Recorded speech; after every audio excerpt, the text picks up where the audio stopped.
8h05 sur Europe 1, la suite de Culture Média, c'est maintenant. Merci Émilie Dez, on vous retrouve tout à l'heure à 11h sur Europe 1. À tout à l'heure. Europe 1 Culture Média. Philippe Vandel. Merci de nous retrouver si vous nous rejoignez seulement et merci si vous êtes là depuis le début de l'émission. Notre invité, le chanteur Philippe Laville, il présente son nouvel album avec des remixes, avec des nouvelles versions et avec aussi des titres inédits. Il s'appelle Sous le même soleil. Je salue Olivier Pouls, bonjour. Bonjour. Je salue Héloïse Goua. Bonjour Philippe, bonjour à tous. On parlait d'enfant roi, il y a des chiens rois, elle a beaucoup de chance. C'est vrai, elle est sur mes genoux. Voilà, vous pouvez la voir sur europe1.fr. Bonjour Jean-Luc Lemoyne. Moi, j'ai pas de chien, je suis juste poilu. Tous les jours, Jean-Luc vous a intéressé à un programme pour nous. C'est votre session de rattrapage. Aujourd'hui, après Love Island, après Les Nouveaux Aventuriers, vous continuez avec un nouveau programme de télé-réalité. Tout à fait, Philippe. J'ai regardé La Grande Librairie sur France 5. Ce que les candidats de télé-réalité appellent aussi Rendez-vous en terre inconnue. Eh ben, c'est très décevant. Non, personne s'embrasse et personne s'engueule. Bonsoir, bienvenue dans la Grande Librairie. Ce soir, on interroge le sacré et la spiritualité dans les livres, mais aussi dans notre quotidien. Il y avait un entretien passionnant avec André Comte-Sponville et Éric-Emmanuel Schmitt, et je vais essayer de vous le résumer. Non, c'est une blague. C'est une blague. Non, j'ai rien préparé aujourd'hui. Ah bah, comme c'est le dernier jour avant mes vacances, je pensais qu'on n'allait pas travailler, que c'était comme à l'école. Ah oui, donc j'ai apporté une bonne paye et un 4x4. Voilà. Oui, c'est vrai, c'était bien. Mais si vous y tenez, j'ai quand même des petits trucs. Ah. Par exemple, comme on parle école, hein, on se demande tous où elle en est. Good morning! Good morning, everyone. Good morning, Anissa. Allez, c'est parti. Alors, elle en est où, l'héritière de Nelson Montfort? Elle est toujours fluente en anglais? L'invité de Culture Média avec Philippe Vandel, juste après ce classique d'Arctic Monkeys, le 20e single de Dépêche Mode. Ça s'appelait Behind the Whale. Vous êtes bien, vous êtes sur Europe 1. Behind the Whale, derrière la baleine. Et vous savez que vous êtes sur Europe 1 car nous sommes les seuls à avoir ce disque. Hein. Les autres ont Behind the Wheel, mais c'est moins bien. Hein. Bon, il faut reconnaître qu'à la programmation musicale, ils sont joueurs. Car cette semaine, Ouais, c'est vrai. Anissa a eu le droit à son baptême du feu. Le morceau où, sur la piste cyclable des annonces de titres, on t'enlève tes petites roulettes à l'arrière. Elle devait annoncer Elvis Presley. Pas la plus simple des chansons du King, A Little Less Conversation. A-t-elle réussi? Le suspense est insoutenable. Alors vas-y, championne. Vous écoutez Culture Média avec Philippe Vandel, juste avant de retrouver Bruno Donnet. Un titre, Elvis. Bon, voilà. On la connaît l'histoire. Hein. Elle gagne du temps. Elle s'est dit si je bubble, je serai pas obligé de dire A Little Less Conversation. Et l'autre crétin de Lemoine parlera pas de moi dans sa rubrique. Dommage. Il restait de la musique à combler. Vous pouvez monter le son sur Europe 1. Ça s'appelle Conversation. Très belle matinée. Voilà. Maintenant, elle prononce que les mots qui l'arrangent.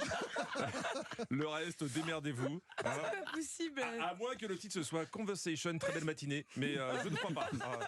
Pardon. Il entend tout, c'est pas possible. Moi, je veux donner de leçons à personne, mais c'est important la précision. Prenez exemple sur Olivier Benkemoun. Lui, quand il parle de la cérémonie de la semaine, il est infaillible. Autre ministre qui a été bousculée, alors, mais d'une autre manière, hein, c'est la ministre de la Culture, Madame Rima Malak, en directeur de la série des Molières. La cérémonie des molaires, il a dit. On en parle assez peu, mais c'est la récompense les meilleurs dentistes de l'année. Hein.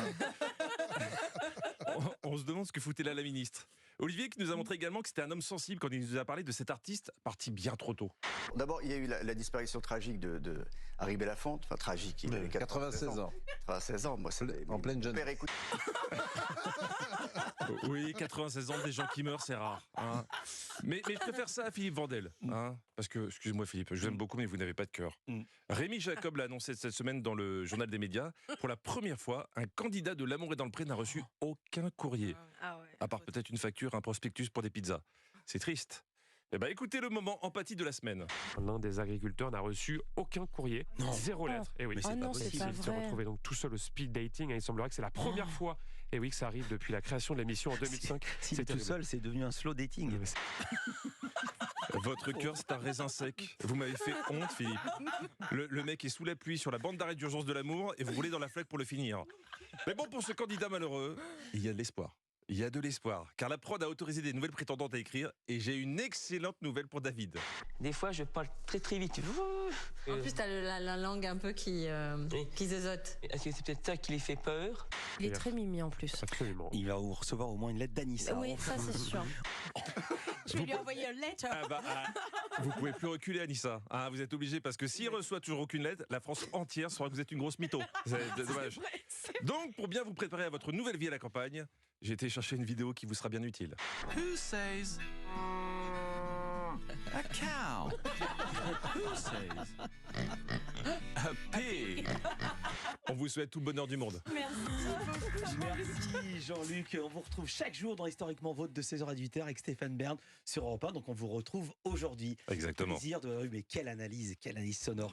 Olivier Pouls, votre indispensable aujourd'hui. Ouais. Eh bien, je vais vous parler en avant-première du millésime 2022, celui qui était récolté au mois de septembre et qu'on a pu goûter la semaine dernière et la semaine d'avant à Bordeaux. Vous aimez tellement le vin que vous n'avez même pas dit que vous parliez de vin. Oui, c'est vrai. Oui, c'est vrai. Bon, lui, c'est le sujet. Vous allez parler série, Héloïse. Oui, vous vous rappelez, Philippe, que vous êtes allé à Cannes Série pour Europe 1? Mais évidemment. Vous vous rappelez que vous avez rencontré Rachel Weisz? Oui. Eh bien, ça y est, la série Dead Ringers ou Faux Semblants vient d'arriver sur Prime. On en parle tout à l'heure. On vous écoute. Culture Média continue. Philippe Laville va nous rejoindre et je souhaite de bonnes vacances à Jean-Luc Lemoyne. Écoutez-nous tous les jours. Ne Mais ratez toujours, rien. de toute façon, je n'écoute que ça.